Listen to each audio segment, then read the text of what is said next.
Good morning. Well, I want to welcome everybody here to this webinar on tariffs and how companies can adapt to change to that. My name is Mike Hubbard. I'm the Director of International Trade at the Economic Development Partnership of North Carolina. We've got a big group here today, a lot of people with expertise in a lot of different areas and a lot of advice and knowledge they're going to impart.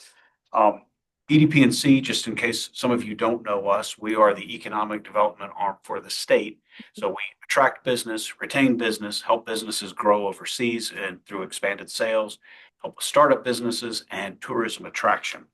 As we talk about tariffs today, we want to talk about the state, the way things are right now, and how you can adapt to that. We're not going to talk politics or pros and cons of trade policy, that sort of thing, but just what is and how we adapt to that. We've got about as we were planning this out, we changed a little bit based on the questions that we got from you in the audience. We have 175 plus people, I think, that have called in today for this event. So that's really spectacular. You had a lot of questions. There was a lot of overlap. So that's going to help guide our conversation today. And before I pass this off and let others speak, what I think you'll pick up today and what I hope you'll pick up is that this is complicated, but you're not all by yourself. You've got a whole bunch of people here in the state. We have a nice network that can help. If you have questions that come up, you've got a lot of people who can ask. And if any of us don't know, we know who does know. So we're here to help with that. I'm going to pass it to David, and you begin and kind of give a update on the state of where things are and lay it all out. So my job is in less than 10 minutes to tell you how we got to where we are today. I think the most important thing I can do is date stamp this program for you all. This is May 22nd, and we are reasonably confident that what we're going to talk about for the next hour and 45 minutes is current. If you are watching this program after this date and time, make sure you reach out to one of us panelists and see if the playing field has changed at all since then, or to the good folks at EDPNC who are following this real time. I'm a trade and tariffs lawyer with Maynard Nexsen. It's our privilege and honor to sponsor this program. We think it's especially valuable for North Carolina exporters. I was at a seminar 2 weeks ago when another trade and tariff lawyer got up and he said, I tell people I'm a tariff lawyer, but they don't really know what that is. So I just tell people it's like being a tax lawyer, but without the sex appeal. But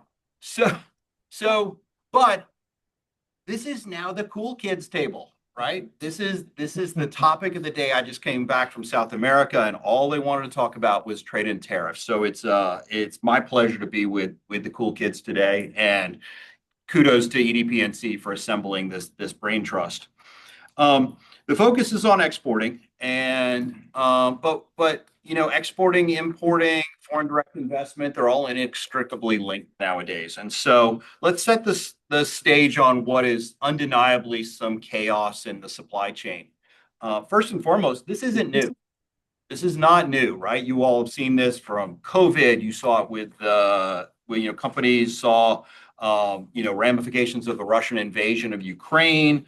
My kids are partially to blame, right? They want their fast fashion and they want it now. Supply chains have had to adapt, and this is just yet another instance of companies needing to be nimble and to pivot their supply chains. The good news is that the U.S. has kicked off what is sometimes called a trade war, but certainly there's been this, if you will, weaponization of tariffs for economic and political purposes. And this got kicked off. But the good news is, and one of the takeaways should be, right, there's only been 3 instances of retaliatory tariffs, right? So if you're currently exporting to Indonesia, keep doing what you're doing, right? That playing field hasn't necessarily changed. If you're just selling a domestic product to Indonesia, keep doing what you're doing. It's great for North Carolina economy, and it continues to be a success story for us. I'm somewhat optimistic, right? Because I was with Mike in Warsaw late last year, and I'm in a North Carolina trade booth, and there they are helping dozen North Carolina companies say, look, when Ukraine is ready to rebuild, we've got products and services to help you do that. And I was at a seminar in Chapel Hill recently where some Chicken Little expert showed up and said, well, this trade war, this embargo that we essentially have with China means, all these North Carolina farmers are going to go out of business because they can't sell their soybeans or their agricultural products in China. And I thought to myself, it's a great thing Kathy Ma is here, because I was just in Tokyo with her, with a whole bunch of North Carolina farmers and farm bureau types. And this person had never met a North Carolina farmer, right? Business will find a way. These farmers were out there hawking North Carolina produce to the Japanese because they're not going to let it rot in the fields. And so I'm encouraged by kind of the resiliency, and you'll hear that word a lot. We've got three things hanging over us all, and this over the next hour and a half, we're going to be sort of fleshing that out, right? We've got a tariff, a U.S. tariff on a number of countries of the world, actually all countries of the world, that has been paused, if you will. So all of our calendars have July 8th written on it, because that's the date this pause ends for the rest of the world. China is a separate situation. August 12th is the end of that pause date, right? We went from 145%, which is an effective embargo on trade between the United States and China, down to 30%. And it remains to be seen what happens with these pauses.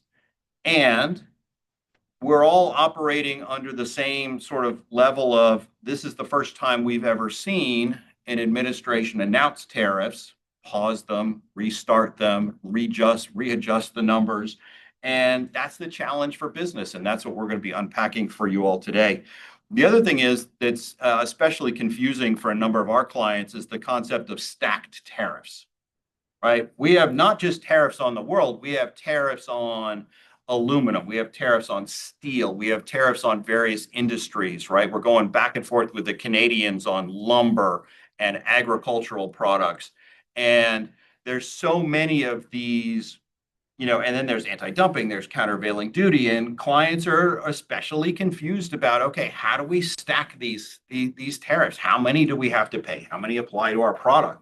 And there's been we'll talk about it, there's been some clarification, a little bit of clarification from the administration, but it's forcing companies to redefine their product, redefine their supply chains and diversify perhaps their supply chains, redefine their terms of sale. Right? We'll talk about Incoterms, I'm sure, in this conversation. And, we got clients that haven't looked at their sales contracts in a decade.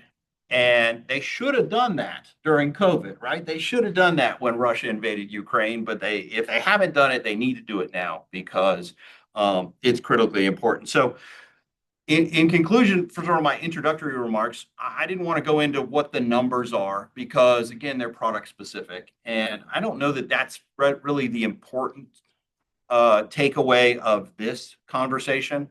It's more about sort of what are the opportunities? How do you, especially if you're importing products into a product that you then export, right? The import is tied to the export, and we'll unpack that for you. Y'all asked some great questions before this got started. Really quickly, just to take a step back for anybody that's truly new to this, a tariff or a duty, we're going to use probably the terms today synonymously. They're a little bit different technically. But, a tariff is basically a tariff amount, a percentage times the value of the goods. And you've got an equation with two factors involved, and the government, it continues to manipulate and move, the percentage. That's going to, I guess, incentivize to some extent people to question the value of the product, right? Because that's the other input in the equation. And that resulting revenue goes to the federal government. So, when a $100 product comes in at a 10% tariff, right? In order to get that product out of the Port of Charleston, somebody's got to pay $10, and that's federal revenue. So we've seen now in the greater playing field, right? So the U.S. is trying to extract some short-term concessions, immediate concessions from countries. And we've seen, I represent the government of Japan here in North Carolina. Certainly the Japanese have lined up like a number of other countries to talk about some systemic issues, whether it's tariffs, whether it's non-tariff barriers on U.S. products overseas. And so we've seen some, righting of the playing field, if you will. And certainly at least the administration believes that to be the case. And I do too.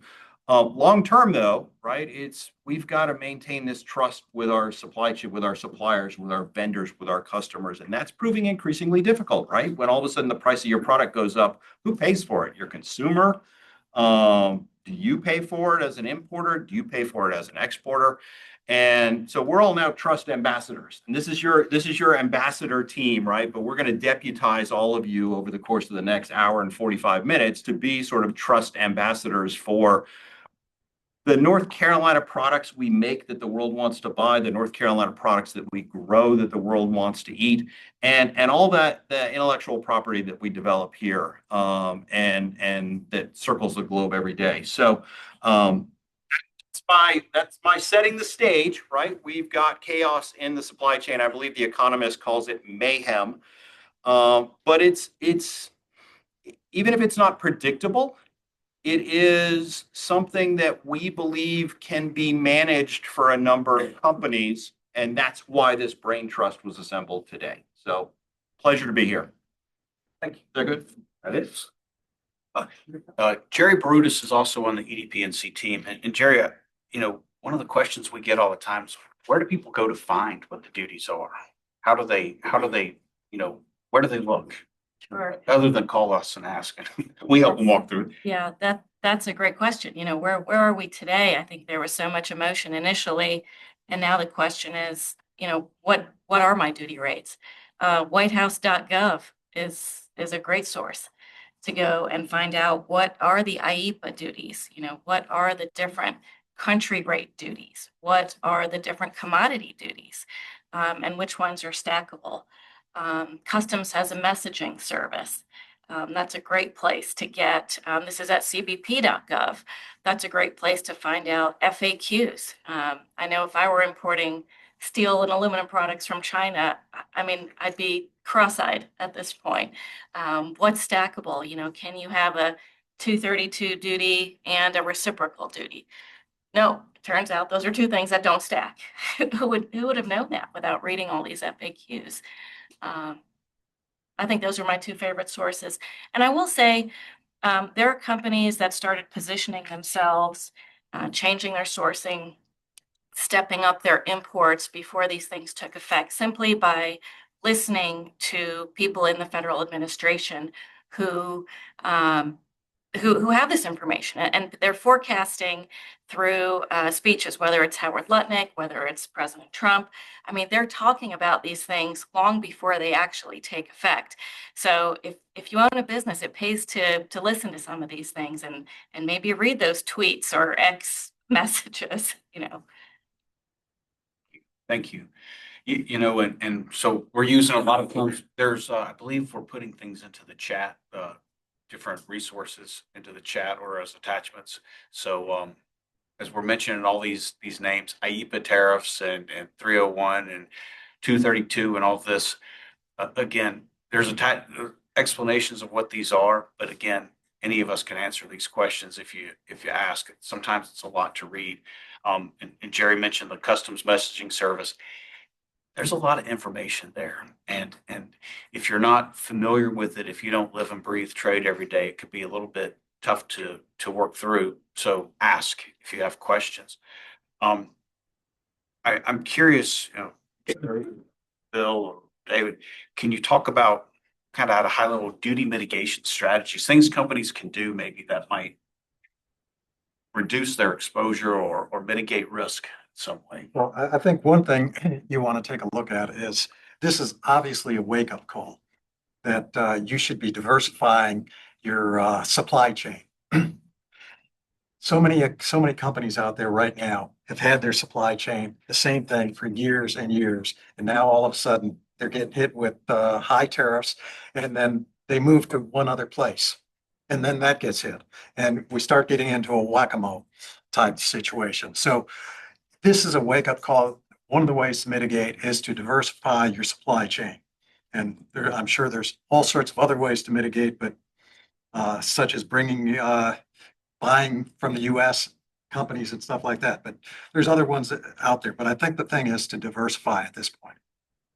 I'll chime in and probably, I'm sure Chris has some input on this as well, but knowing what your product is, we've got harmonized tariff codes for every product. And I think there are companies that probably haven't looked at those in a long time, right? And so, you've got categories like prototypes, like samples that aren't even impacted by all of this, right? And so I don't know that that type of messaging has gotten out, but knowing what your product is, knowing the right code, and I don't know, I assume companies are spending a lot of time and money reevaluating that they're using the correct code, but don't pay a tariff you don't have to pay just because you didn't take the time to define your product, I think is a big takeaway from that.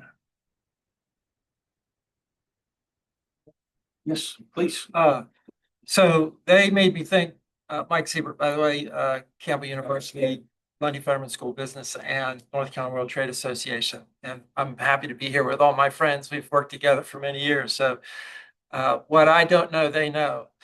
But talking with business owners here in North Carolina who manufacture products and who are dealing with importing and exporting on a regular basis, it's interesting to get their take on how they're adapting to these challenges that we're facing. And one of the obvious things that I've noticed in talking with these business owners is they're getting more inquiries for their products where over the past 5 years, 10 years, they've been overlooked because the buyers are looking at price. Predominantly, they're looking at price. And when they're looking predominantly price, they're buying things overseas. So with this current state of tariffs, our manufacturers are getting second looks and third looks from buyers. And just, this is very anecdotal, but the preliminary kind of thought is that the buyers are recognizing that some of the things they're buying here in the United States and in North Carolina might be a little higher in price, but they're better quality, they last longer. So if you're buying a widget based on price and it's cheap, and you're having to replace that widget 6 times a year in your processes, and you buy a little higher value product, a little more expensive, but you're only replacing that 3 or 4 times a year, at the end of the day, you're actually saving money. And so there's this kind of rediscovery of the supply chain within North Carolina, within the United States. And I know the Industrial Extension Service, Industry Expansion Services, at NC State University, they actually keep a manufacturing directory and can help you connect and kind of look at supply chain options here in North Carolina and in the United States. So that's just something that I thought I'd throw out there. Yeah, we're not always as expensive as we think we are. Yeah, exactly. So we're a pretty good deal very often. Related to that point, the country of origin, US, of course, at EDPNC, we love to see that, especially in North Carolina. But companies can mitigate their duties by restructuring their supply chains just slightly. And because country of origin is based on this concept of substantial transformation. Now, if you can look at your suppliers and tweak where that substantial transformation is happening, your country of origin on your product can change, substantially lowering your duty. Good point. Yeah. All of us here are getting a lot of questions on tariffs right now. And Chris Beckwith from Expeditors, I'd like to ask you, we have a number of economic developers around the state that are on the call. They don't live and breathe international trade every single day, and they're getting calls. And maybe can we talk to them about kind of at a high level to explain the difference between a foreign trade zone and a bonded warehouse, and just, these are a way to mitigate duty costs, especially for companies, but can you talk about kind of the difference between them and explain, and then maybe what's involved with that? Because a lot of companies want to set it up today and it doesn't quite work that way. It doesn't quite work that way. You're right. Yeah, it's a very exciting time for our industry, as David alluded to. overnight, I became a rock star. You know, we went from being the most boring people in the room to our phone ringing off the hook. So duty mitigation, right? A lot of people are trying to figure out as the universal tariff went into effect and then the country specific tariff went into effect, which for China was 125% before all the stacking, right? How can I avoid 125%? That's untenable. What can I do? Can I stick it in a warehouse? Well, yes, there are some warehousing options. So traditionally, we talk about FTZ. The problem is that the Trump administration kind of changed the game when it came to FTZs. Now, any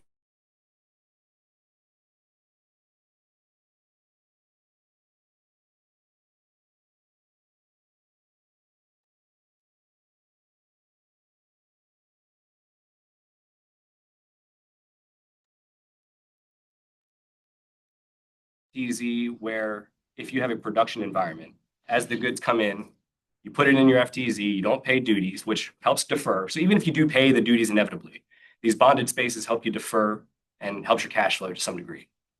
As the goods are coming in a production environment, you produce them. When you remove them from the FTZ, you have the option to use the finished products classification, which is often a lower duty rate than the component inputs. But the administration removed that privilege. So effectively, a lot of our FTZ clients saw their business models kind of implode overnight. So some of them had to make the decision to stop ordering their components, take a wait and see approach. The other aspect of duty mitigation would be a traditional bonded warehouse. So a lot of goods that come into the country are in bond, they touch a lot of warehouses, but we're really talking about a type 3 and a type 4 bonded warehouse. So these are traditional warehouse providers, but this is bonded space where you can enter the goods in bond, don't pay duties, and hold it until you're ready to withdraw. And when you withdraw, you pay the current duty rate. So as we all hopefully know, the China 125% went on hold. And if you had goods that went into a bonded warehouse and then came out after the hold, you won. You managed to dodge the duties. So the problem with this is type 3 and type 4 are relatively scarce. There's a finite amount of that warehousing space, and wouldn't you know it, overnight it became in high demand. So now the warehouse providers have the playing cards, and they're saying, I can give you this space, but I want a long-term agreement. So now the importers have to make a cost-benefit analysis. Is it worth the financial investment to lock up this space? And I can say in at least one instance, we had a client that managed to save themselves $45,000 with this strategy, recouping their investment immediately. Now, right now with the pause, it's out of fashion. No one's really calling us about bonded space. We had a lot of people that were hot and heavy for a moment, but this is a pause, right? July 8th, August 12th. This conversation will resume. So it's probably wise to start considering a bonded warehouse provider if you think you're going to be an importer who has no choice but to absorb the 125% Chinese tariff if and when it comes back. That's good. Thank you very much. I appreciate that. So while we're on foreign trade zones, we get a little more technical. Michael Braddock with Frontier Scientific Solutions. One of the things that I've read about, I've read a lot of things on social media, on LinkedIn and other places that is just spectacularly bad advice and may involve you wearing an orange jumpsuit at the end if you follow it. Paying a lot of money, but I've seen the idea of people, they have something in a foreign trade zone and they say, hey, I'll just ship it to Canada in a foreign trade zone and then ship it back under the new duty rate. Can companies do that? And how does that work? Is that legal? Yeah, so I want to kind of dovetail into what Chris has said, and then I'll get right to that point. Prior to the Trump administration specific tariffs, FTZ operated very much like a bonded warehouse as well. So you could bring it in under a privileged status to lock the rate, or you could bring it in as a non-privileged status and you kind of float it for that very same reason. So class 3, class 4 bonded warehouses really were falling out of favor because the FTZ was kind of the Cadillac, if you will, of warehousing. But with the new implementation of having to bring everything in for privilege status, because what it was is going back to your point, people were trying to avoid, if we pop it into an FTZ, country of origin, let's just say is China. Let's put it into an FTZ under non-privileged status. We can just hold this thing out as long as we can for cash flow mitigation and realize that there's probably going to be some negotiations that's going to happen. And then whenever we choose to pull it out of the FTZ, we'll just do it at the rate at which it is currently. So to create that avoidance, that's the reason why now the privilege status is required. To your point of, can someone bring it in through Canada and then through here? Going through an FTZ doesn't necessarily reduce the country of origin perspective. So if you go from APAC, let's just say you're coming in from China, and then you go, we operate a free trade zone in Ireland. So if you brought that product in from China and then took it to our FTZ in Ireland and then brought it to our FTZ in North Carolina and then imported it into the US, you're not getting the Ireland rate. You're getting the country of origin rate. The only thing that the FTZ allows you to do with regards to those types of tariffs and duties is just really delay the payment, but you're not changing the country of origin within those zones. That leads to my next question. And Julie, you work with Quilibar and international trade every day and doing the paperwork. And we're seeing all this bad advice out there. What are suppliers or potential customers telling you that, you can do this and save some money, either, changing number, harmonize numbers or anything like that? What are you seeing that no goes and Well, I've had customers in China that order from us, and we should consolidate shipments and direct ship to them every week. And our management team has panicked and just said, any Chinese orders, just don't even enter it. Don't put it. We're going to put it on hold. We'll call them. We'll convince them to cancel it. We're not taking any Chinese orders. And I was just like, okay. And they're like, well, we're just afraid that they're not going to pay the duty rates, and then we're going to get stuck with them. And I was like, not really how it works, but okay. So that's one thing I've seen. I've seen customers in China that said, I'm no longer in China. I'm in a facility in Australia. I'd like you to go ahead and ship to that facility, and I'll pay you from there until further notice. And then when the pause was put into effect, I'm back in China now. And it's like, well, that's great. And then we've had, as far as our suppliers, when I first, got involved with the export compliance strategies, went back to my suppliers, where's your product from, where are the components from, stepped that up during COVID when supply chain got tighter. And I've got documentation saying that, these resale items for a Quilibar, they're American made, 100% components, no problem. And just last week, I get this invoice saying, we've got this vendor that has a 10% additional tariff added to our invoice. And I was like, but it's an American made product according to this document. And I was like, I would question that if I were you. I don't think I would pay that. And so when we made the phone call, it was, well, we've since learned that it doesn't qualify as made in America because of where the components come from. So you got to make sure that you're looking at all different aspects, of your suppliers, your own products, and your customers as well. Thank you. And I guess I'll throw this out just as a general for anybody. Trade in the U.S., it's not a right. Importing, exporting, it's a privilege. And would anybody like to talk about that? It's a privilege, but you have responsibilities and kind of the legal repercussion or legal liabilities, perhaps. Does anybody want to talk about that? I think it starts with how the product, going back to more of the FTZ and the bonded warehousing component. I think one of the questions was, can you in mid-shipment make the change? Generally, and Chris can speak to this, but generally the answer is no. You have to start from country of origin in a bonded type of a transportation all the way through and bring it in from that perspective. So we're seeing people that are trying to make shifts mid-process, move it into a bonded type of a scenario, and then bring it in through the zone by the proper filings. But it has to be bonded all the way through the process. Otherwise, it's going to be the port of entry is going to be the port of importation if it's not bonded all the way through. So that's one of the things that we're seeing. I don't know if that kind of answers some of the question, but I think it's a real technical piece that you can't just do it. You have to truly now plan out your supply chain. Right. Yeah. I can add to that. What you're talking about is importer responsibility. Right. So it's just make it loud and clear. Thing called the Customs Modernization Act of 1993 clearly stated that the onus is on the importer. It's not the shipper. It's not the supplier. It's not your customs broker. So the buck stops with you. Right. So you want to investigate your suppliers to make sure they're not doing the Tijuana shuffle. You guys heard that? You ship your Chinese goods to Mexico, put it in a made in Mexico box. Now it's made in Mexico. Well, that's a violation of US regulations, right? You may be an innocent victim, a bystander, collateral damage, but it is on you to do your due diligence and make sure you know who your network of suppliers is, that they're not violating any international regulations.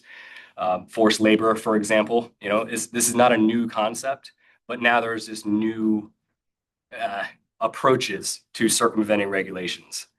So yes, we all are responsible. We could all lose our privileges as exporters. We could end up in jail. So we do need to make sure we're all keeping our nose clean and doing our best to follow the regulations, not circumvent the regulations. I'm almost hesitant to say we've had more requests than ever before of customers asking roundabout ways of, can I do this shady action? Absolutely not. And I'm questioning our business relationship now. And it applies to exporters too. You're exporting to another country, especially the countries that have retaliated. You may be asked to change the classification code on the product or undervalue it or something like that. So you're similarly responsible because you're reporting. At that point, there's no export duty in the U.S., but Customs does collect statistical data, and you're legally required to get that right as well.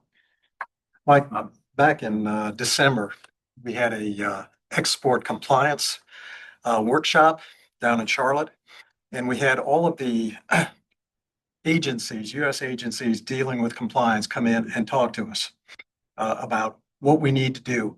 And it started off scaring the heck out of everybody. We're all going to jail one way or the other. Get your work done. And afterwards, it was very conciliatory. All of them came out and said, okay, we're here to help you. We're not trying to stop you from exporting and importing and all that stuff.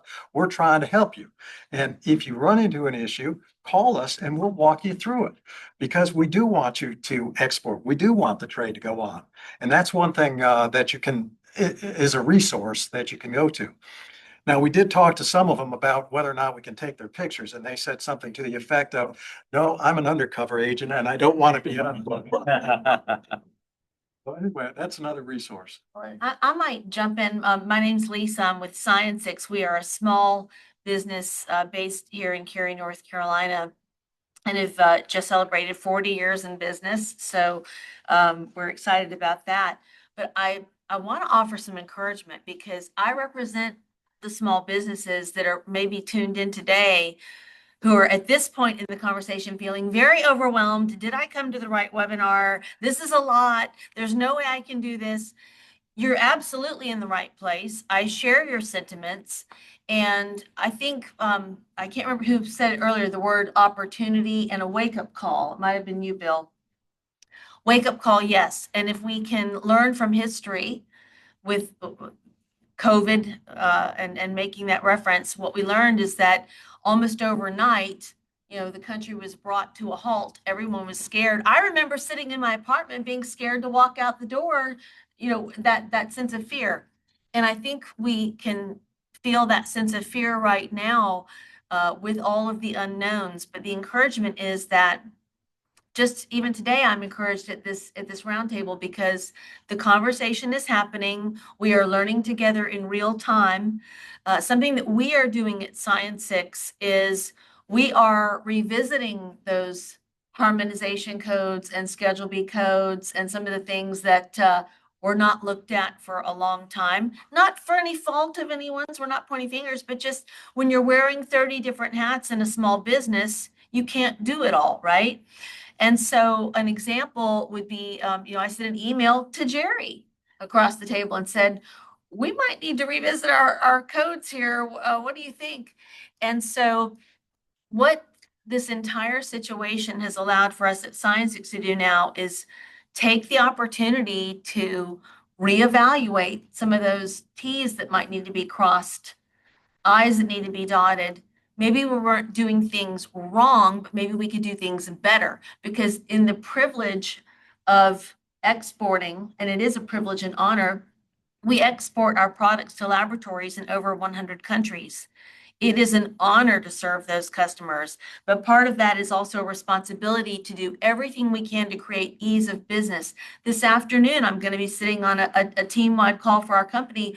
We are looking now at our documentations for purchase orders and invoicing and some of the verbiage there. I attended a webinar about 2 weeks ago on this topic. And by the way, there's lots of webinars out there, so the resources are there. And I came away from it a little bit scared. Like, are they going to come? Are men in suits going to show up and put me in a yellow jumpsuit or an orange jumpsuit or what? Pick a color. But we're reevaluating the verbiage now that has just not been looked at in probably decades, because we can do it better. So my encouragement to any of you out there that feel overwhelmed right now is that we can do it better. And there are a lot of people in your corner and on your side, the rock stars now who have emerged. You should have always been a rock star, by the way. Didn't need to take a tariff situation to make it happen. But the resources are there. So we're reevaluating a lot. I've got a call this afternoon. So just get into the dialogue. And my encouragement also is that, the tariff situation doesn't change the need for what you do. The need is still there. So it takes a village.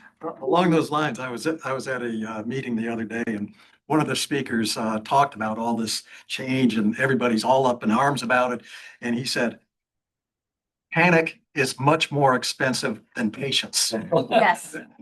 And that's good advice for what we're living in today. How to hold still and just see how it shakes out. I got a comment on that there. Good morning, it's David LaRusso at DGL Logistics here in Charlotte, North Carolina, Lake Norman. I wanted to make a comment because, as you all know, we do import and export, and I've been inundated with calls from you name the country. And I think the main thing is you really need to know your supplier and also trust your client if it's a local client on the case of import. And a lot of that goes back to the relationships over the years. For example, we did an import just before the China deadline around the 1st of April, and we flew in some product from China and got it in just in time, and it ended up being reclassified slightly to the 9903 HTS code, but they got away with basically 20%, and they were happy. But even before that, I would call the shipping department in China. I used to live in China and Taiwan, so I speak Chinese. So they kind of quite figured that out. Some Italian guy speaking Chinese. But I spoke with her and I said, look, we're going to work with you on this. And like I said, the relationship is very important. So long story short, when the duties came in, I got the bill, called my client, and they paid it because they knew for the long haul, it's not going to be like this forever. But you have to have the trust with your clients here. And it's hard to build that when it's a panic mode, as the other gentleman said, that you've got to all of a sudden scramble and you've got 100% plus duties.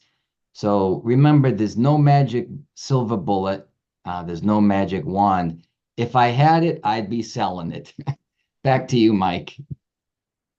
And just for anybody who's not deep in the weeds on trade, we keep talking about harmonized tariff codes and that sort of thing.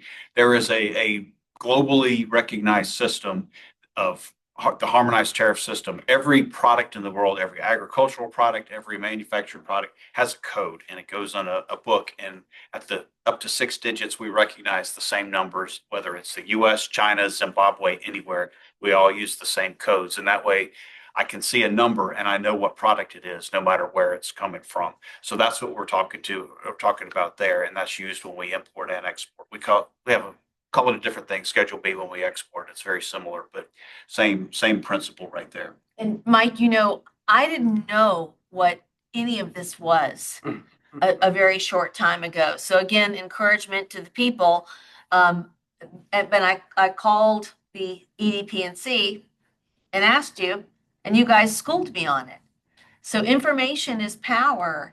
And to the point that was just made by David, don't assume other people are looking out for you. I have learned this. Don't assume your UPS guy just because you know him and his kid's baseball team and y'all socialize together. Don't assume that he knows everything that is supposed to be in place. So just again, do your homework, but it's all doable. And if you don't know what some of these things are we're talking about today, I was there, but I can vouch for the fact that the resources and education are very readily available.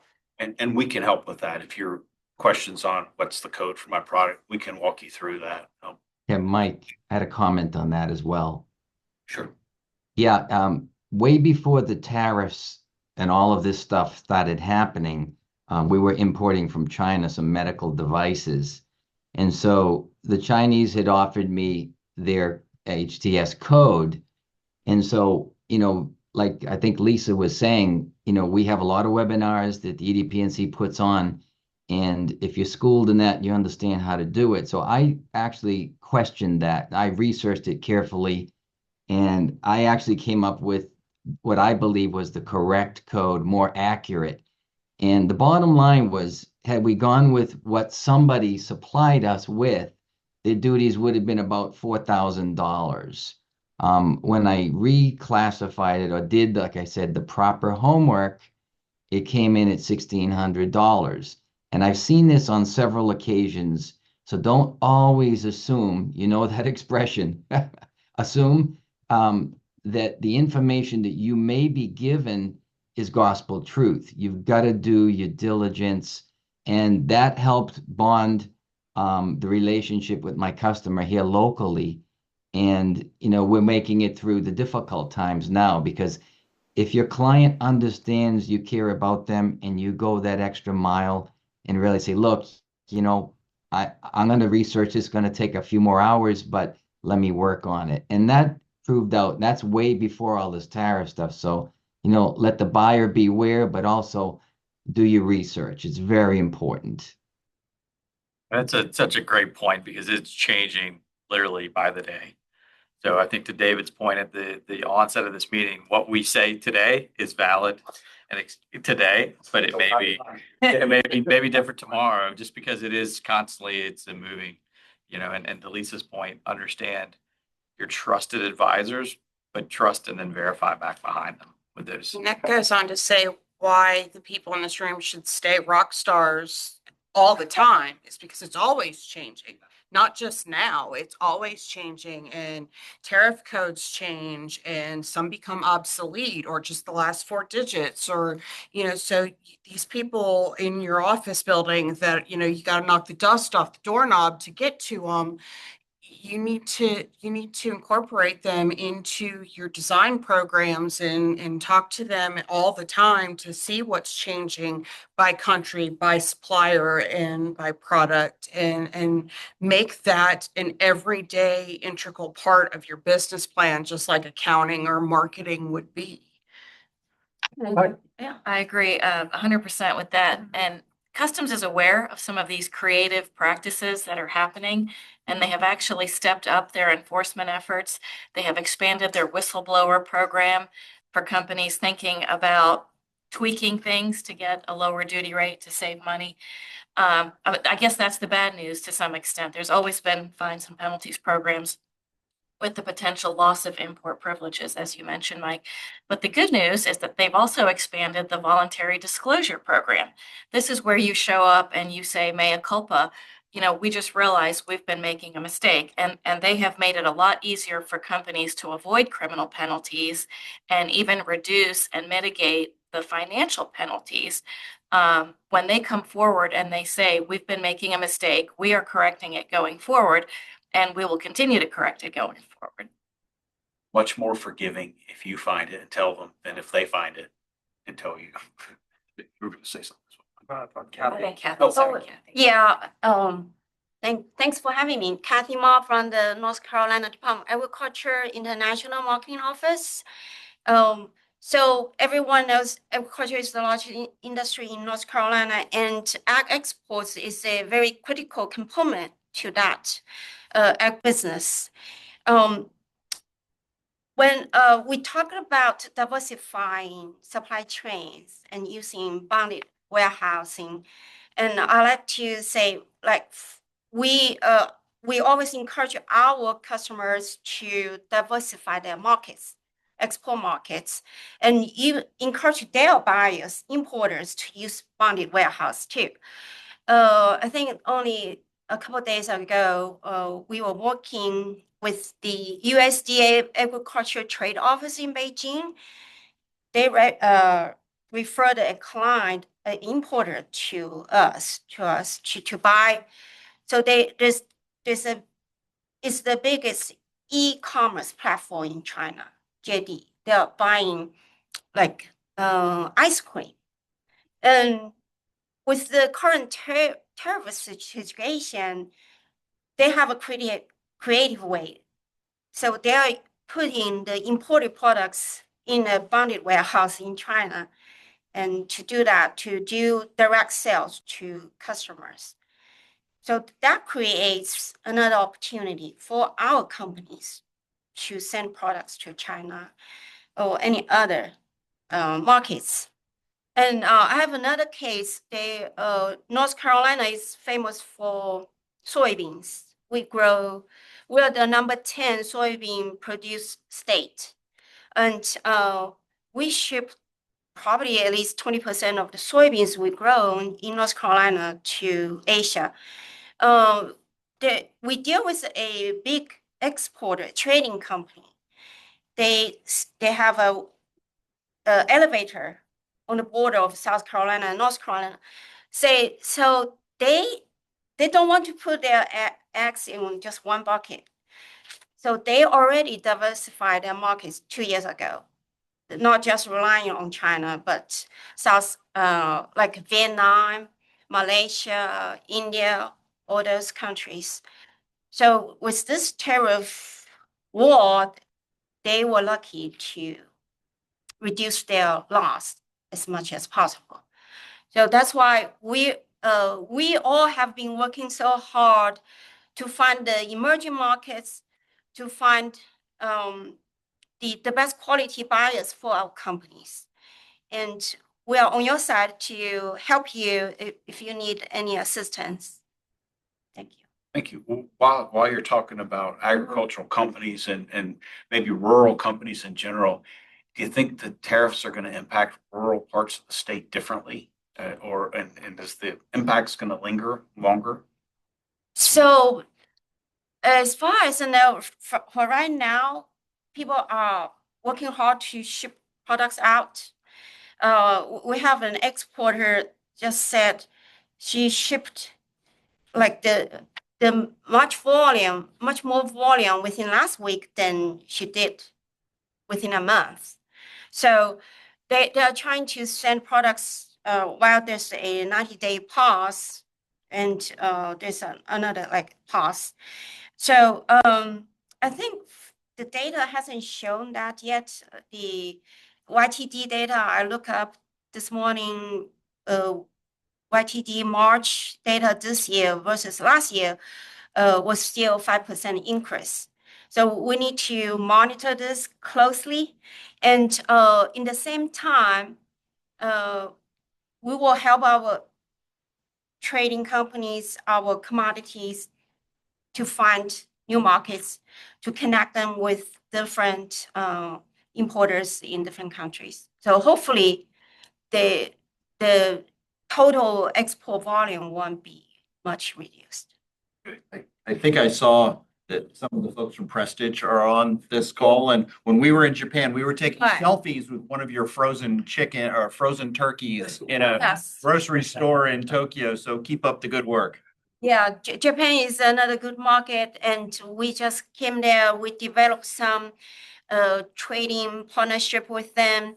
So we're gonna continue to connect our companies with new emerging markets and good markets. That's interesting what you said, Kathy, about the slight increase in our year-to-date exports to some countries. I was in Dubai last month, Right. as you know, a partnership between EDPNC and NCDEC for a wood show. And we had people from other countries, not just the UAE and the GCC, but other Asian countries approach us, and they're very eager to do business with Americans. I don't know if it's because they see daylight now between the United States and China, but they feel like there's an opportunity for them to come in and closely partner with American suppliers. So that's interesting. Yeah. So like Mike mentioned about the urban side, rural area, we grow lots of commodities like soybeans. I have noticed that we have been shipping soybeans to Caribbean, Japan, even to Japan for animal feed, UAE, Southeast Asia. So we are diversifying. No, I've kind of, I tried never to speculate in a public place, so let me speculate. We keep talking about the pause as well. So the initial tariffs were announced on April 2nd, then a 90-day pause.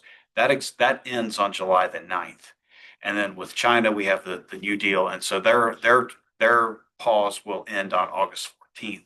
And yet my speculation is there's probably a lot of companies that are rushing orders, both importing and exporting, just to get under the wire, just in case. So we don't know. We won't know that yet. As Kathy said, we've only got trade data through March. I think in April, maybe we'll start to see something. May definitely when that comes out. See the change. Could build off of that. Yes, right. We saw orders plummet. May have saw the steamship lines advertised 30 to 40% reductions in bookings. The steamship lines adjusted their routes. They said, we have too many vessels servicing China. Pull them out, spread it out. Pause occurred. Orders are back on, right? So within a couple of days, we're in backlogs. Steamship lines are saying, we book 4 weeks in advance and we're all booked up. And now, hey, remember when we shifted things around? It's going to cost us money to get them back in place. So within a few days, we saw the steamship lines are regulated. They can't just raise prices willy-nilly. They have to go through a GRI or a peak season surcharge process, general rate increase GRI. Within a few days, it was a $500 to $600 GRI. They said 15 days from now, $1,000 to $2,000. So I'm going to make up some numbers. If we were looking at $3,000 for a 40-foot container from China to Long Beach, within a month, we'll be at $7,000. So we're expect some charges. And while I'm talking about vessels, you may recall one of the pet projects of the Trump administration was to attack Chinese-owned and made vessels. So they want to implement a tax, so to speak, on any vessels calling a U.S. port that are made in China or owned by a Chinese company, or the vessel belongs to a company that owns Chinese vessels, just like everybody. Right? So there's a handful of carriers that aren't going to get impacted. It remains to be seen exactly how these costs are going to be implemented and what nature we're really talking about. It's got to be shaken out as some sort of cubic meter or per container. But the bottom line is, it's expected that the ports are going to bill the vessel owners. The vessel owners are going to pass that cost on to the booking parties. So shipping rates will continue to go up. I don't expect to see the mayhem that we saw during COVID because we don't have money like we had in COVID. We don't have iPad monies to just free $700. I'm going to buy a couple of iPads. Times are tough and people are kind of reeling from the tariff. So people are buying what they need. We're going to see an increase in charges, but we're just hoping it doesn't spiral completely out of control over the next few weeks. I can, Also with the pause, sorry, Mike, with the pause, you're also going to see in office, you're going to see your management team start to really push for imports and exports during this 90-day period. That is not the time for you to let up on your compliance. It's still more important than ever. You still need to make sure goods are classified correctly and that your products are defined clearly and everybody is aware of what's important. And because even though they're going to increase the number of shipments, you've still got your penalties on the rise, and they're looking for things like that, and that's not going to stop just because of the pause. So you really want to say, yeah, okay, they've given us some breathing room, but that doesn't mean your momentum to get things under control need to stop or slow down. You still need to stay on top of them. Yeah, great comment on that. Hi, good morning to some friends. I see you out there. I just did a shipment just a few days ago, and there was an inserted footnote on the ocean billing, and it said the above booking is considered strictly subjected to U.S. penalties on Chinese-built vessels, either on the ship itself, owners operating Chinese-built vessels elsewhere, or having new buildings on order in China. So the carrier may be forced to add these unexpected or undisputable extra expenses and reserves the right to relay any direct cost for calling U.S. territories to the cargo/customer at a later stage. So in other words, remember that old expression, you can either pay me now or pay me later? Well, they're putting that verbiage in there. So it's always good to be aware. And again, if you do trust your customer and it's a few $100 or a few thousand extra, and they say, okay, we're going to keep our relationship well, we will pay it, but going forward, let's try to see what our costs are. But again, there are a lot of hidden things that can be billed after the fact, and that's not uncommon. So again, let the buyer beware. But great comments on there, Julie. Good to see you. Dave, how you doing? It's good to see you, by the way. Hope you're. Hey, good morning. Yeah, I want to piggyback off what Chris was saying and Julie said too, and Jeri. David kicked us off with understanding a little bit about tariffs and duties. And we are talking about tariffs, but we're also, what you're hearing are what we might call non-tariff barriers. And we have a lot of non-tariff barriers that we have to deal with too as a result of these changes.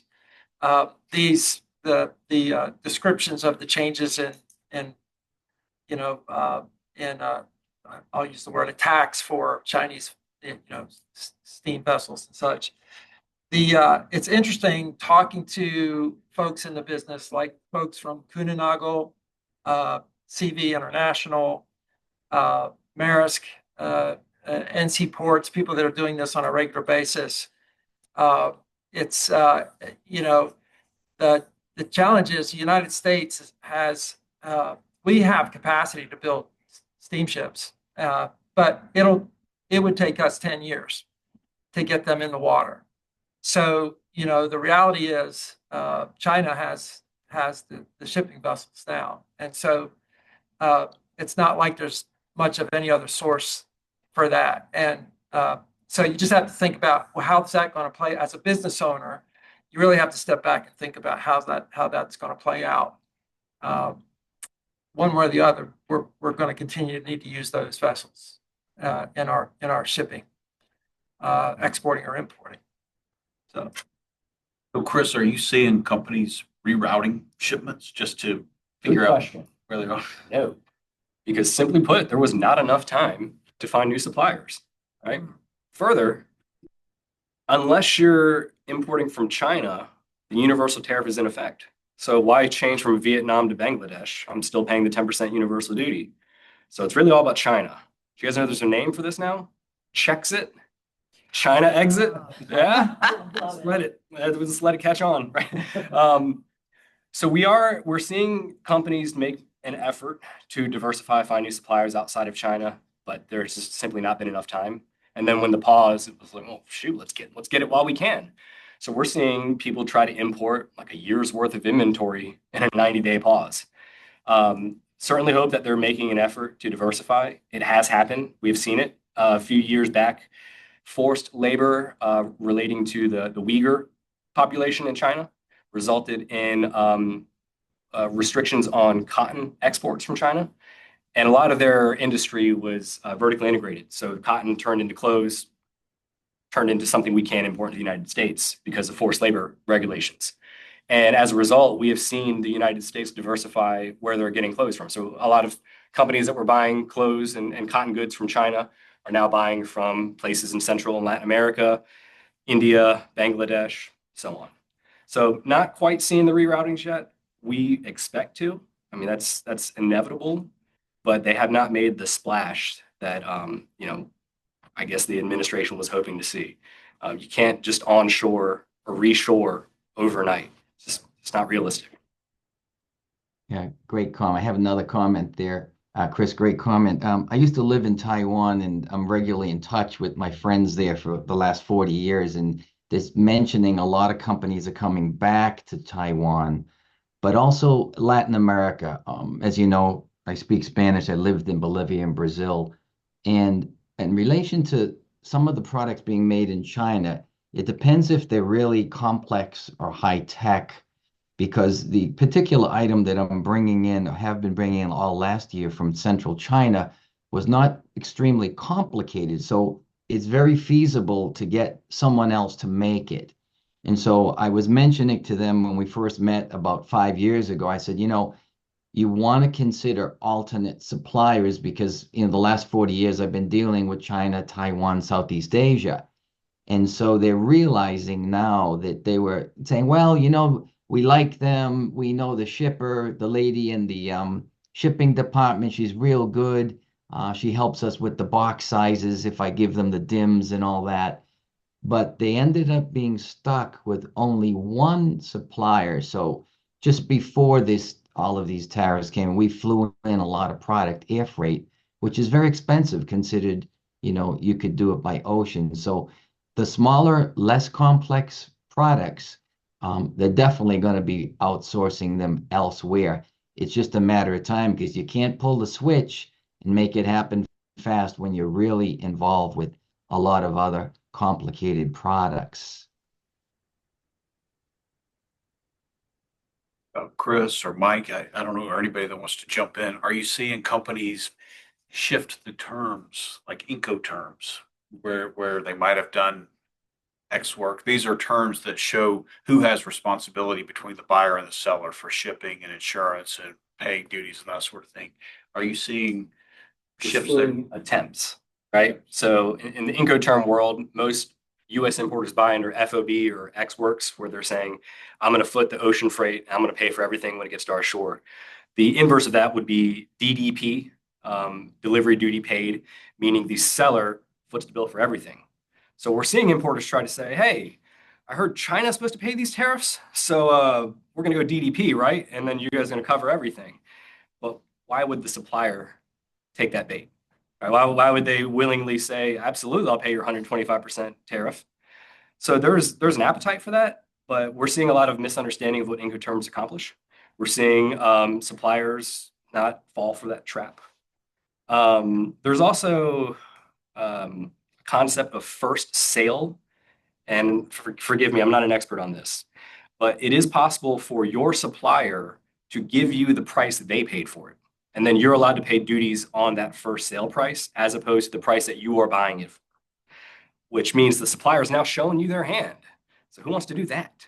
But we are seeing some U.S. importers make that arrangement with their supplier and lessen their duty obligation as a result.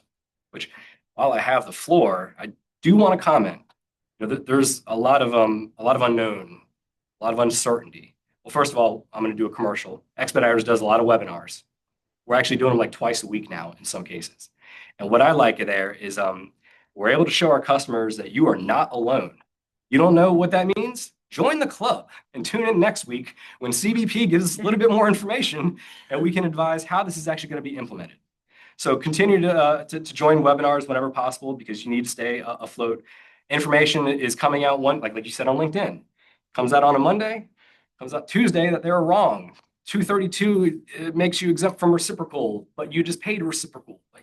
Get on our webinars and we'll explain to you, if you paid duties that you weren't subject to pay, there is an avenue for getting a refund. But if you paid 125% duty and then it went on pause, sorry. CBP has so far shown no interest in refunding legitimate duties. So there was a period where we hit Canada with additional duties, and it was like a 1-day period. And if you were unlucky enough to import during that day, that money's gone. You will not get it back. So having that kind of information, being on webinars, is really helpful, just so you're not caught flat-footed. Everything is moving so rapidly, and a lot of people, they're the only one in the organization that is expected to understand these concepts. So for your own benefit, spend an hour with expediters sometime. And secondly, any good customs broker, and this is specific to the importers, any good customs broker should be able to generate impact reports for you. So they're going to take your historical data, your HTS codes, your country of origin, and they're going to say, based on the latest Trump trade remedy, this is your impact. You can expect your duty invoice if you replicate your last 12 months, your invoices or your duty liability is now this much. Right? And that's pretty powerful for customers. So they can go to their CFO and say, we've got a problem. Or they can go to their buyers and say, we need new suppliers. That information is really powerful, and a competent broker should be able to churn that out for you pretty rapidly. We find ourselves producing some of these impact reports like back to back, because we did it on Monday, then we had new information on Tuesday. So we cut it again and said, actually, it's a little bit better, or we found out these exemptions apply. So you're out of this neck of the woods. So Lisa mentioned that someone's not watching your back. Someone should be watching your back. Whoever you pay, you should call them up and say, how are you watching my back? What are you going to do for me? I have one other thing to add about watching your back, and that's bond saturation and your customs bond. And I find that this is what's flying under the radar for a lot of importers. So to import, you really need two things. You need a tax ID, and you need a customs bond. Customs bond tells customs, US Customs, I'm going to pay my duties, but if I don't, you can go after this bond. So a surety company sells you a bond, and if you flake out on that, they're going to come after you, right? The value of that bond is set based on your estimated annual duty payment. How much duties are you subject to? We've been talking all day about how duties have just gone through the roof.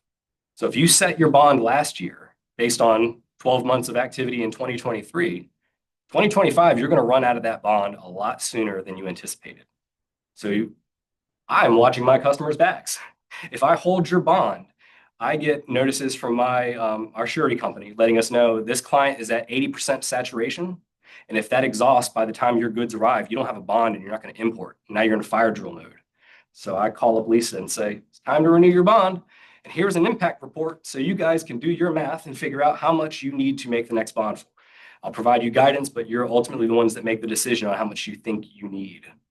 And big kicker with this, bonds cost money. So if your bond doubled, your cost of a bond maybe doubled.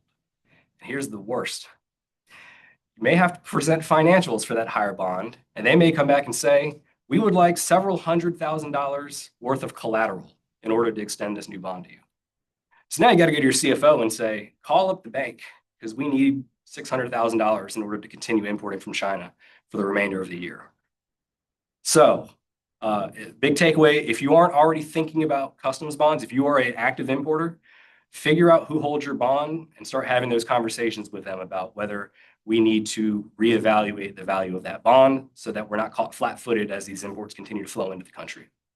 And to further elaborate on that, as an operator of FTZ facility, and we're going through the process of becoming a Class 3 bond facility, we're seeing that firsthand with the bonds that we have to carry for the warehousing based upon the value of the goods, because we could have a bond at a certain number, but then if we have goods coming in specifically with 125% tariff on top of that, then we're having to increase our bonds, because to Chris's point, if then the importer doesn't pay the bond, then we as the holder are responsible for those tariffs and duties as well. So we're seeing that in real time as well.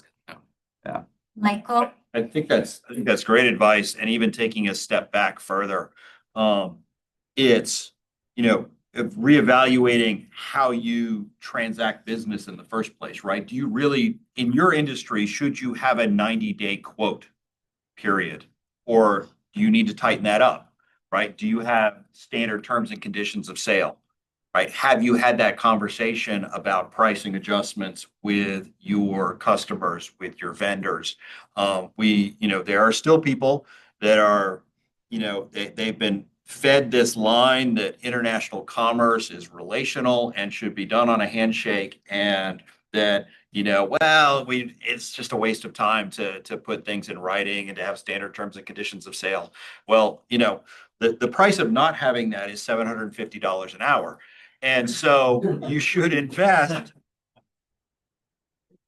now in making sure that, you don't have your salespeople with, issuing quotes that are going to linger in the marketplace, right? When we've got these shifting sands of international commerce, it's very important to kind of rethink holistically, in connection with sort of how are we handling our bonds? Are we taking advantage of, temporary bond? What's our overall strategy? And I think that fundamentally dictates how you quote your sales, how you price, how you handle pricing changes. You can't rely on force majeure was a big deal in COVID, right? Where people were saying, oh, it's just impossible. It's an act of God. Well, this chaos is foreseeable, right? These are campaign promises fulfilled. And so, you can't just rely on, okay, well, this is just unfair. Let's put some of this in writing so you've got something to hang your hat on. I just can't help myself there. I'll be quick though. So there's a whole other world. We probably won't have time. We don't have time today to talk about it, but it's really the business side. I'm thinking all of this today, I'm thinking about businesses and business owners. And, so Chris was talking about some things that are going to be decided out of Incoterms. You heard this word, Incoterms. There are 11 Incoterms. They're global recognized trade terms between buyers and sellers. And so that's one piece of the puzzle. We're also, working capital comes to mind.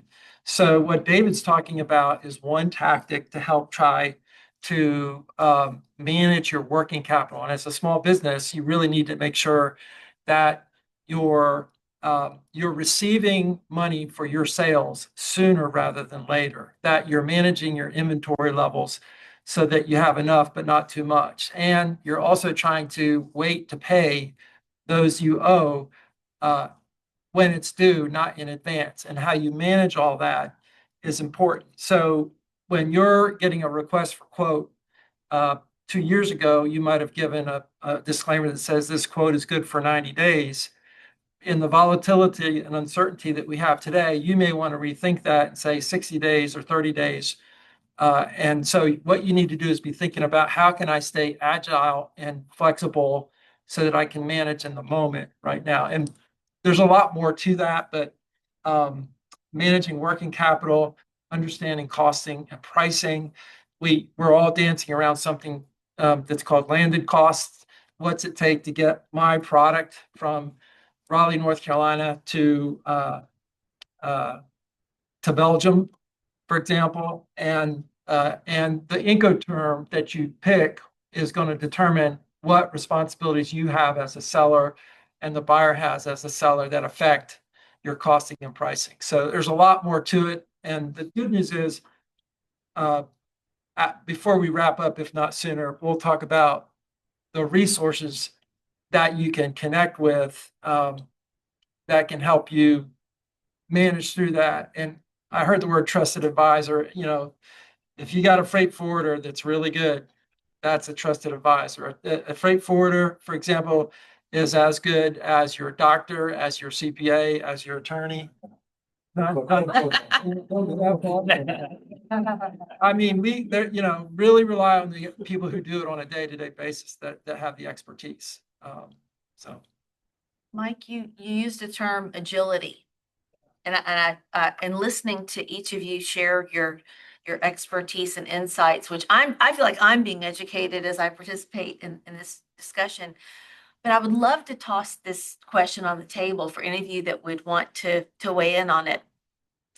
As a small business, one of our greatest assets is that we're agile.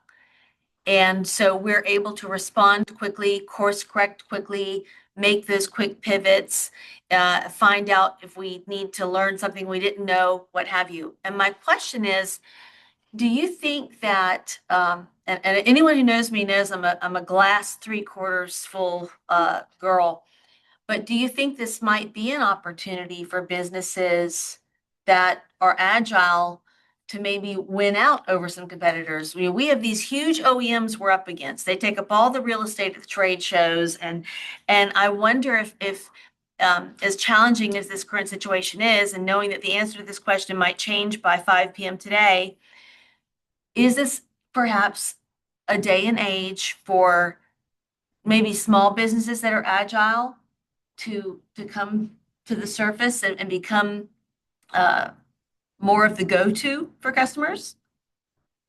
Yeah. Maybe I it's could a yes message to to that. big businesses to build more agility, and because right now, what I'm hearing from our customers around the world is, of course, they're all concerned. They want to know if our prices are going to go up, and I get emails every day about this. And what I've tried to assure them is that while I don't have the answers and I don't know how this is going to play out, what I can tell you is we are responding very quickly. We are learning in real time with you. And so we're trying to at least create stability for them with our agility. Short answer, I'm sorry. Go ahead. Short answer is yes, with a caveat. Is there the SME with inside of those smaller businesses and the contacts to be able to pivot quick enough, right? The agility is great, but from the subject matter expertise within that smaller organization, do they have the reach to make sure that they're reaching out to the correct people to get the correct data? That would be my only caveat to that. Lisa, let's call this new tariff time we're in the age of agility. And if you're not on their mailing list, talking about webinars, right? EDPNC has a constant stream of really good webinars. Like, do you really need to be pricing your products in dollars? You should maybe explore the other things. Let's explore financing options. You guys are helping people be agile. So a plug for the EDPNC seminars as well. That's a great resource.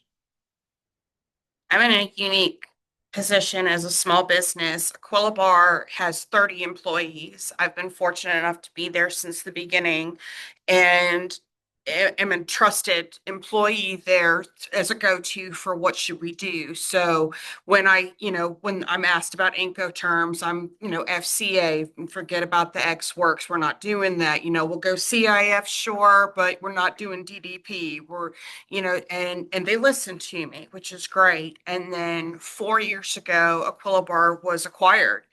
And our parent company has been around 60 years, and they've been doing the same thing the same way for 60 years. And so 4 years ago, when we were doing our voluntary disclosure, I used it as a stepping block. I was like, I'd really like to see a trade compliance department between the two companies that, took care of these things. So we were more proactive instead of reactive. And I think a lot of companies that have been proactive and have a great compliance program already in place, their classifications are up to date, their countries of origin are accurate, their supply chain has backups, and they're sitting pretty right now because they know their stuff and they're not panicked. I feel like Aquila Bar is that situation.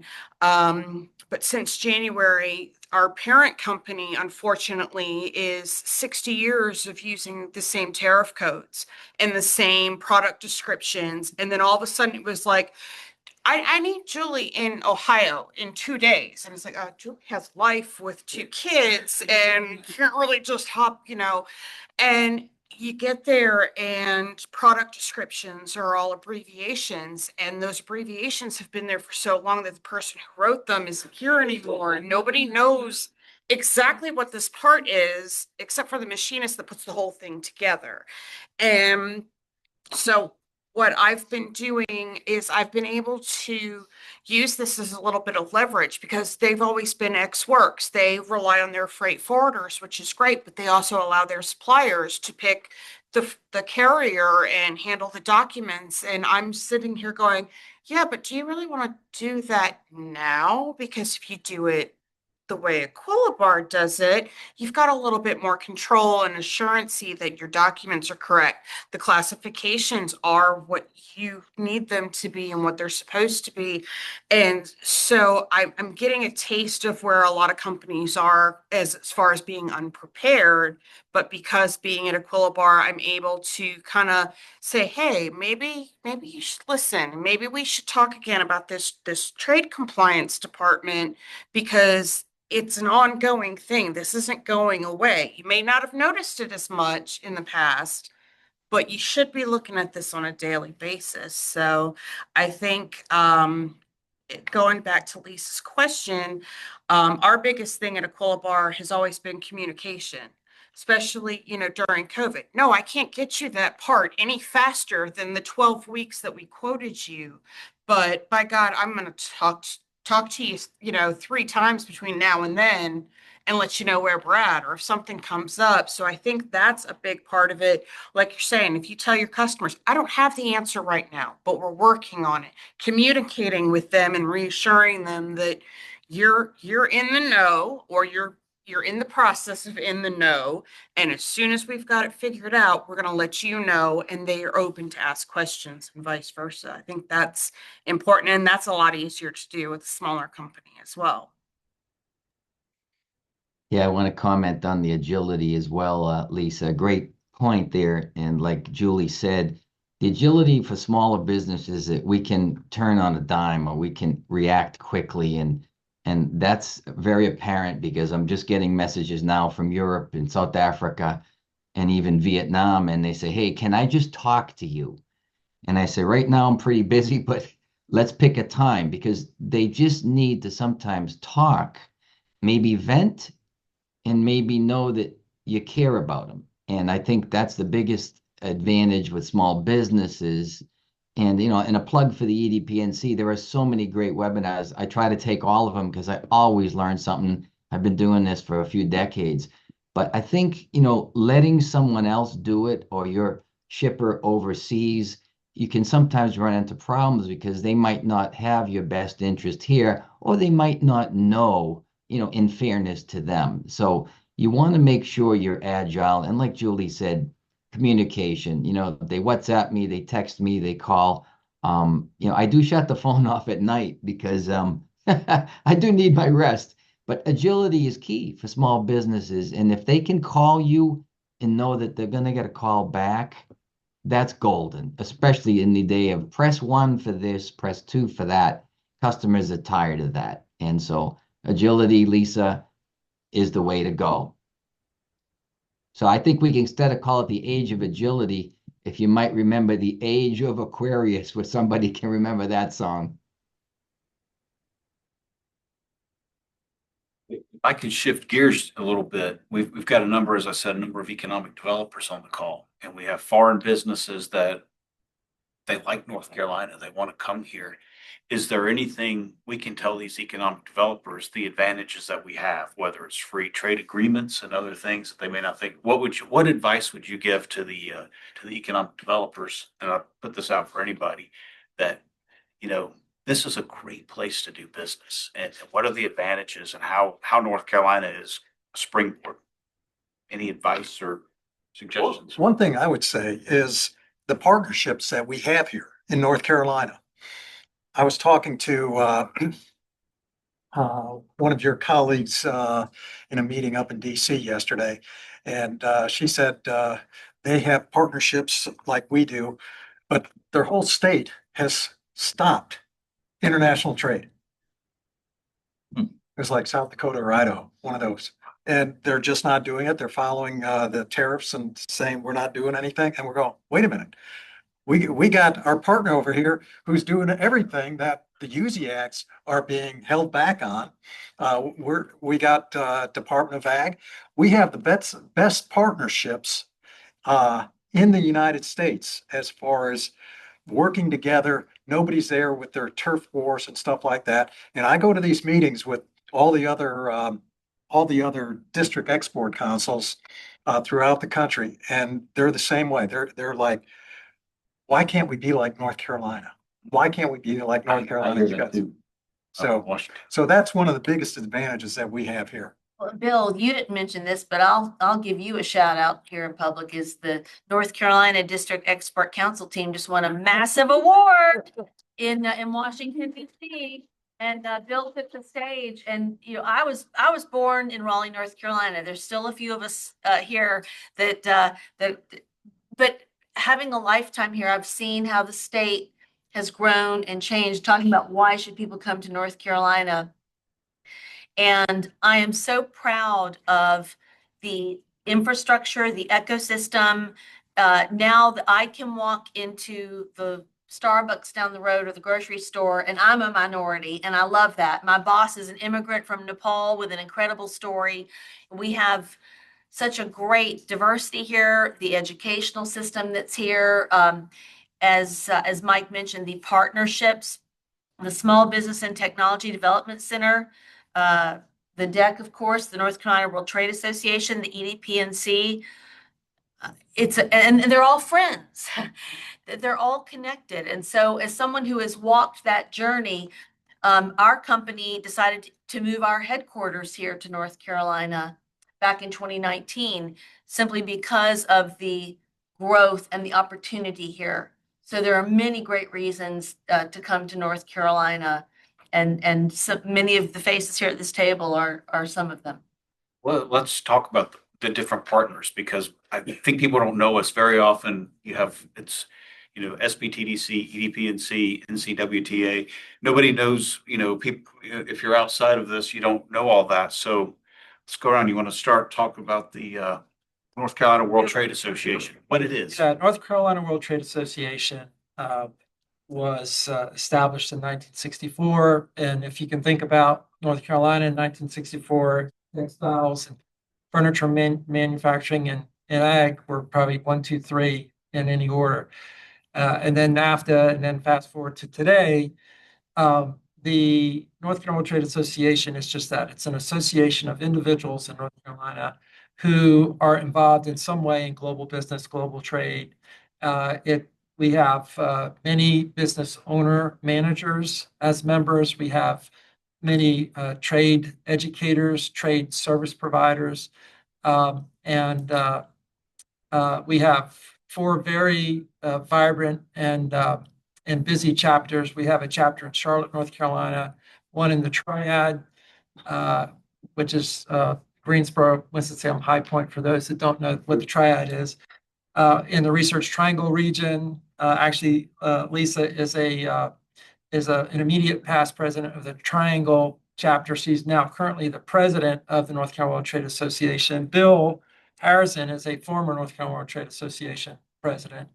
And we have a chapter down in Wilmington, the Southeast chapter. And networking, education, advocacy is what we're all about. So, and those webinars that were mentioned, if you go to the North Carolina World Trade Association webpage, all those webinars that you're mentioning, all the EDPNC webinars and others are listed there. They're easy for you to find. Thank you. Yeah, we do all talk. We actually conference every month. And again, nationally, this is, other states look at it and they're almost confused by it. It's a great thing that we have going on here. Connecting you to the world, one handshake at a time. I had to get that in. That's our tagline. I think Bill wrote that years ago. So. Well, do you want to tell what the District Export Council is and what it does? Certainly. I'm Bill Harazin. I'm the chair of the North Carolina District Export Council. And we are a small group of 35 individuals who are experienced, educated, and have a lot of knowledge in global trade. We're appointed by the U.S. Secretary of Commerce, and we're a nonprofit organization that is there to advocate on behalf of SME exporters and importers. We're also educate the SMEs who are new to exporting. We put on what we call Export 101s, Export University programs, which are all-day seminars for newbies to exporting and get them comfortable. Like Lisa was there. She went to one a long time ago and it got her feet wet and she's gone on to bigger and better things now. So we do a lot of that. We also mentor small and medium businesses that are interested in exporting. So we have all that for us and just right off the presses here, I just learned earlier this morning that after being up in DC this past week for the National Association of District Export Councils annual meeting, we had some of our members meet with Congress and some of the senators and representatives up there. And one of the congressional task force or agency task force on global trade has pulled together all of the resources out there in the federal government that are all spread out all over the place, Exim Bank, SBA, ITR, and so all these different places, and pull it all into one place, 14 pages of resources. And they've given it to the North Carolina District Export Council, as well as the National Association of District Export Councils, and we're putting it on our websites in the next few days. So it's there. This just came off the presses today. So that's what we do. That's great. Kathy, you want to talk about North Carolina agriculture? Yes. Got a big international promotion division as well. So NCDEC, Department of Agriculture and Consumer Services, is a state government agency. Under Commissioner Troxler's leadership, ag business has contributed $111 billion to North Carolina economy. The International Marketing Office is under Marketing Division. We have another team of domestic marketing and a team of agribusiness development and farmers market team. So we all work closely with to serve our customers, agribusiness. We have very close relation with our customers. We provide market research for specific market for specific product sector. And also we provide staffing expertise. We have international marketing specialists specializing in forestry products, row crops, animal proteins, alcohol beverage, processed food, different categories covering the whole worldwide. And we provide export documentation like the needed certificate of free sale, certificate of origin, and we provide financial assistance through our partners like EDPNC, STEP Grant, and SUSTA, Southern United States Trade Association. So we have different resources to support our companies to help them to grow and export. And I want to add something to that. Why foreign investors should invest in North Carolina? We have those resources and we have so many natural resources because North Carolina grows more than 150 varieties of crops. We rank number 2 in the US for that variety of ag products. And we rank number 1 in poultry and eggs production, Christmas trees, tobacco, forestry products. We rank number 1 in sweet potato production. And we ship half of our sweet potatoes to Europe. And so we are very proud of being an ag state to provide so many natural resources to have people enjoy their life and the quality of life. Thank you. Jeri, can you tell about EDPNC and the services we offer? We all complement each other. We all do different things, but we overlap and complement. Can you? Sure. First of all, EDPNC stands for the Economic Development Partnership of North Carolina. We spun out of the Department of Commerce about 10 years ago. And the functions that came over were those that would do better in this public-private partnership arena rather than being a government entity. Our biggest branch is probably business attraction, bringing businesses to North Carolina. And Mike and I and Melissa McGurk, who put on this event today, work in international trade, and we help North Carolina businesses to export and expand around the world. We do that through education, through trade missions and trade shows, and our consultative services. We've got 2 licensed brokers. We have a licensed attorney on staff. And I think in combination, how many years of experience did we say we had?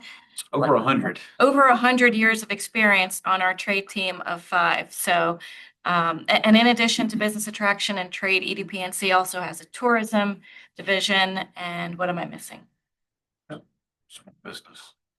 Yes, and so thank you, Mike. Our International Trade Division administers the STEP grant for the state of North Carolina, and that allows us to give exporters basically funds for traveling internationally to trade shows, for trade missions, to market their products, basically anything in support of exporting from North Carolina.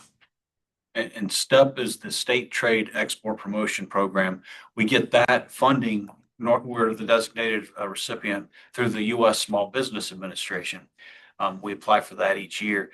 U.S. Small Business Administration is another one of our partners that we work with, and they can help. They're not here at this meeting, but they'll help with things with your working capital. Mike can talk about that quite much more. Yeah, and they're not here, I don't think, so I'll just a plug for U.S. Department of Commerce, International Trade Administration, and U.S. Commercial Service. So U.S. Commercial Service is a federal version of Business Advisors, Charlotte, Greensboro, and Raleigh located, that provide advice and work with all the partners here. And they also have a gold key program, if you will. They can help identify partners for you to meet with, potential buyers, distributors, as you go out of country and you go visit certain countries. I think they have offices in 150 plus countries. So you have Mike and EDPNC that can really help you out of country. We have 6 or 7 markets that you focus in, right? Yeah. Well, yeah. Yeah. So, and then so you've got the state version, you've got a federal version, and the U.S. Commercial Service. Greg Sizemore is the director. And the beauty is, and again, where we collaborate, so the U.S. Commercial Service for things like Gold Key, there is a fee for it, but for eligible small businesses can use the STEP grant to reimburse for that cost. Similarly, another of our partners is XM Bank. I think 90% of their clients are actually small businesses, and export credit insurance offered through XM Bank can be reimbursed through STEP as well. You want to talk about SBTDC as well? SBTDC, Another of our partners. I love SBTDC. Alex Viva is the director of the International Business Development Program for the SBTDC, North Carolina Small Business Technology Development Center program. Byron Hicks is the state director. He's also the chair of the Association of SBDCs. And they have a very strong international business development program. They provide, I'm going to say it, free and confidential. Your tax dollars have paid for it. Free and confidential business advice. They really focus on the business side of exporting and importing. They can help you with finance. They're experts at finance. Many of them have been credentialed in as an economic development finance professional, which is kind of a baby banker. They work hand in glove with the SBA and XM Bank. Actually, the SBTDC had received the XM Bank City State Partner Award. They also have received not just the E Award, the President's E Award, but the President's E-Star Award, which means they've sustained that level of quality service over a period of time. I'm very proud of them, and they have folks stationed throughout the state from the west to the east. I think that's it. I know many of the folks here through working with them. When you hear me reference small business owners and operators that I work with, which I learn a lot from, it's through that relationship, the SBTDC advisory services. So I want to reemphasize something that Mike Hubbard said earlier, is that all of these organizations are friends and talk to each other. So you just heard about a lot of them and you might be thinking, where do I start? That was me. If you start with one, they're gonna lead you where you need to go, because it's all a beautiful compass and all roads lead to We Love North Carolina. So if you picked any of the acronyms you just heard and started there, you would still end up in the right place. So any of these organizations is gonna work with you and work for you, and they all work together cohesively. Yeah, I mean, for companies, it's a one-stop shop. You get one, you get all. And we've mentioned a lot of small businesses. Some of the focus is on small businesses specifically. Big companies can call too. Right. Very often they know they have teams to do things, so they don't call us as often, but we're available for them as well. There's one other partner that we didn't mention, and that's North Carolina Ports.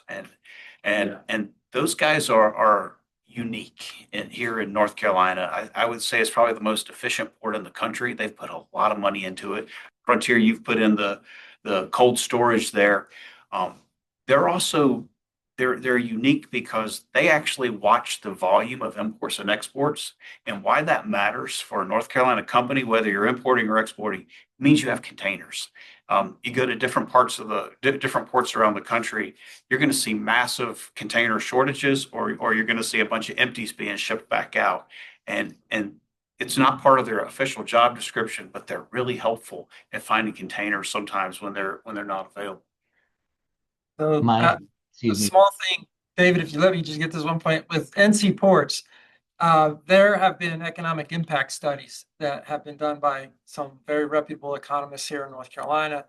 And our ports contribute a huge amount of economic prosperity and benefits to the state of North Carolina. They're actually measured, this is just me, they're actually measured on their imports. And why, you might ask why, because we have such an emphasis on exports.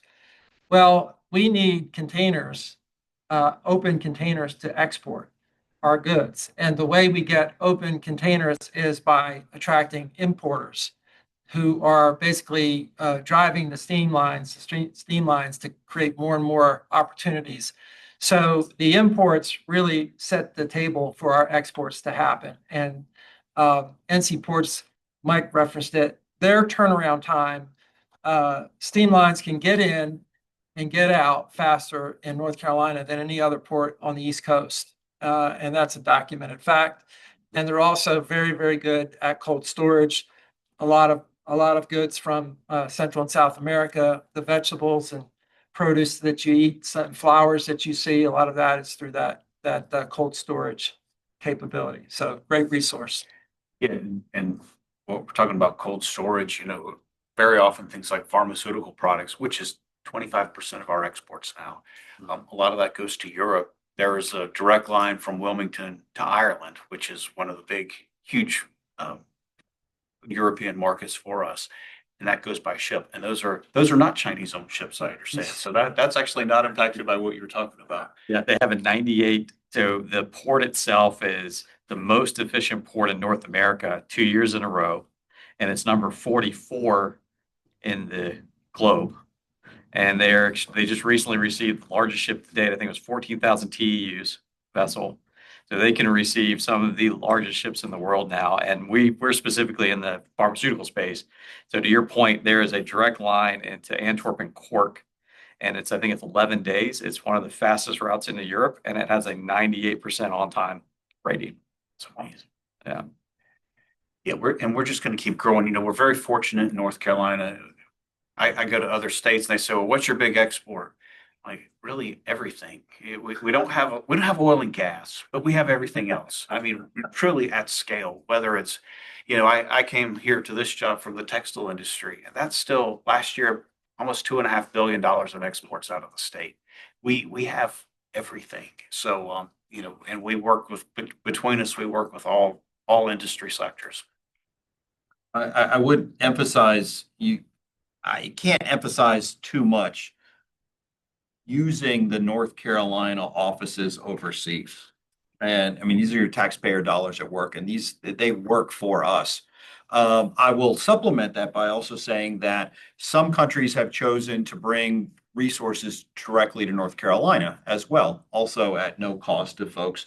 I'm the honorary consul for Japan and North Carolina, and in that diplomatic role, I chair the consular corps.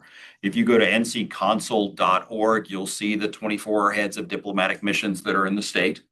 And these are just compulsive networkers. And I was triggered to mention this when we were talking about Ireland. So, there's an honorary consul for Ireland, and they're bringing the consul general through here constantly, or the ambassador comes through here constantly. We are on the radar of these countries. And it's, again, a tremendous free resource if you have an interest in France and you haven't talked to the honorary consul for France, you're missing out. That's another good network here in the state. Something we've started at EDPNC is inviting the consuls from the consulates. Our next one will be in Charlotte on June 26th. We'll have Canada and Mexico together to talk about the North American market. And we've met with their consul generals. Mexico has a consulate in Raleigh, actually. Canada will come from Atlanta. But we told them we want to do this, and they jumped at that opportunity because Canada's our largest export market. Mexico and China shift back and forth between 2 and 3. So vitally important for this state. So we keep that very close. One other thing we're doing, EDPNC does every year, is we have our foreign offices to the state each year. So they'll be here the week of July 21st. We call it roadshow. We go city to city, a different city every day, and we set up one-on-one meetings with individual companies in those individual countries.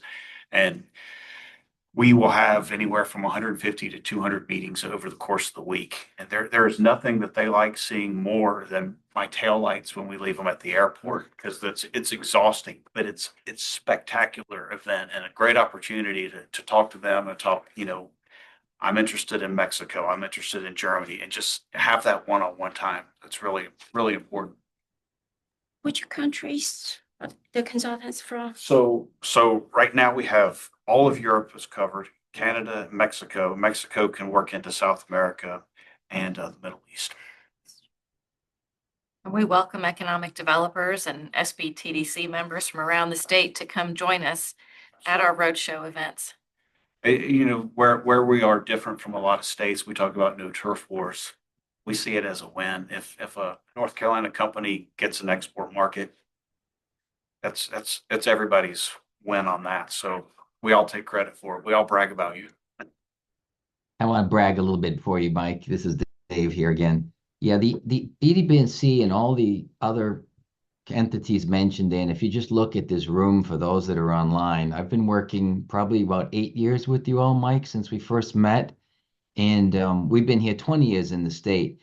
And I must say, like Lisa said, that's where she started. They're very friendly. If they don't know, they'll connect you with another department. There is a gold mine right in this room that's on this screen right now of resources. Most of them are free, if not all. And like it was mentioned, most of it's paid by our tax dollars. So it's just a matter of putting the time in, connecting, and see what's available. But I must say they're very friendly, knowledgeable, and available. I mean, where else do you get that? I mean, really, it's been a joy to work with all of you. I'm sure most of you know me from the individual meetings there, but don't be afraid to make a call and say, hey, I need help with this, and that, and they'll connect you up. It's really great. I highly encourage it. I'm always thankful to meet, especially with the Global Roadshow. Phenomenal opportunity to meet people that are overseas that represent North Carolina. We're getting close to the end of our time. I don't know if anybody has any final comments before we wrap up. Hi, yes, I just wanted to mention one quick thing. My name is Nicole, and I'm also a North Carolina exporter, and very grateful to all of the organizations who have helped to really, help our company grow as a small business. I wanted to also mention that SBTDC has been very helpful with connecting us with university partners and opportunities to work with university students and business departments to help with some of the preliminary planning for going into different regions. And so I did want to also mention that was a big valuable asset that we experience as a company from SPDDC for those who are listening. Thanks so much. Thank you, Nicole. I actually forgot to mention that. So you, you helped out, and Mike does a lot of work with that too, where you are. Yeah, we're blessed in North Carolina. We have fantastic University of North Carolina system schools. There are 16 campuses that are part of the UNC system. The SBTDC is a program of the University of North Carolina, hosted by NC State University. In addition to that, we are known nationally for our community college system. I was actually talking yesterday with John Loyak, who is Vice President of Economic Development for the North Carolina Community College System. And we were talking about how we can get a certified global business professional credential offered through the community college system here in North Carolina. It's basically a credential that demonstrates one's ability to understand fundamentals around international business, around global business management, global marketing, supply chain management, trade finance. So that's to be delivered through the UNC system and through the North Carolina Community College system.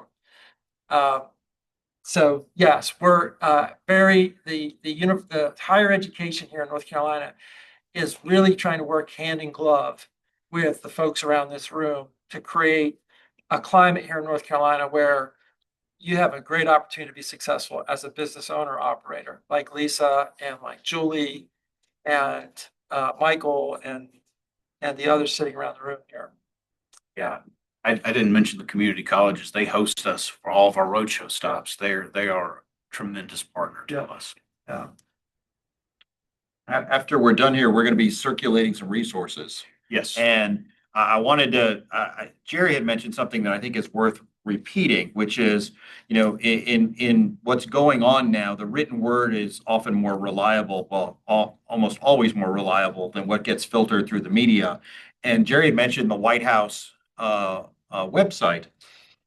These proclamations are 4 or 5 pages long, and we've all talked about timing, right? If you've got timing is so important nowadays. And if you've got questions, go directly to the source. These are actually readable.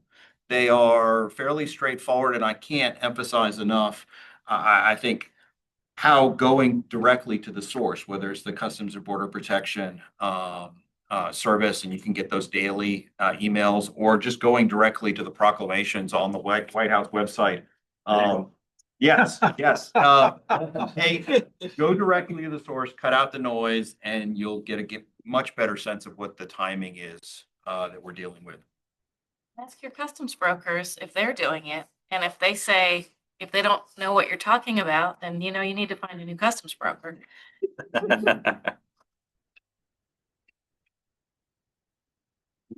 Comments? Anything in the chat? Yeah, I had a quick comment. Just Christian Shelton from Kempower, we're DC fast charging manufacturer, just moved to North America and made Durham our North American headquarters about 2 years ago. So it's been a great experience working with North Carolina. Just kind of wanted to echo that for anybody on the call that was looking at North Carolina, looking to move into North Carolina. The state's been great to work with, and with having so much education around and manufacturing around, you really have everything that you would need. If North Carolina is exporting so much, that means you don't have to go that far to get what you need. So it's been a great experience, and just kind of wanted to share that with the group. Mike, I would add one other thing too. A number of us have alluded to, and it's probably outside of the scope of this conversation, but the concept of substantial transformation, right? We talked about, all of a sudden your Chinese supplier says they're now a Vietnamese company.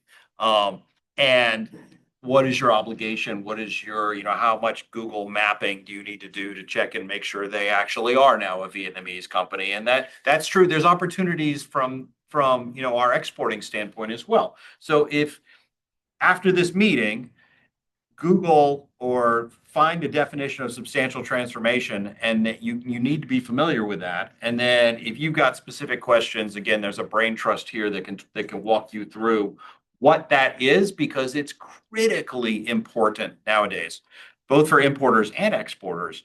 You got to know what constitutes a changed characteristic, a changed name, a changed use in the product when all these inputs are getting put together in foreign markets or in the United States. So again, substantial transformation. We've danced around the concept, but it's critically important and maybe as a follow-up seminar at some point in time. Yeah.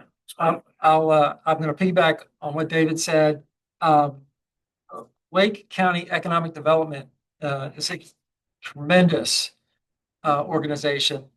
They do a survey. They do a number of surveys. One of the surveys they do on a regular basis, on an annual basis, is a regional skills analysis, and it's for the RTP region.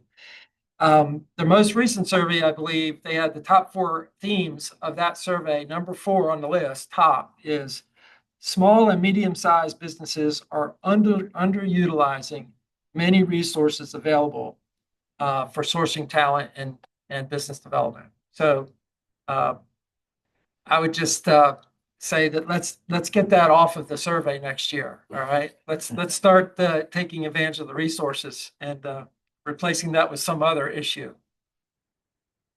Thank you. Yeah. What were their questions? Yeah.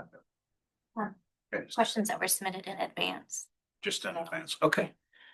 There was, someone had asked for an explanation of the FTZs again, because there was a slight glitch in the volume.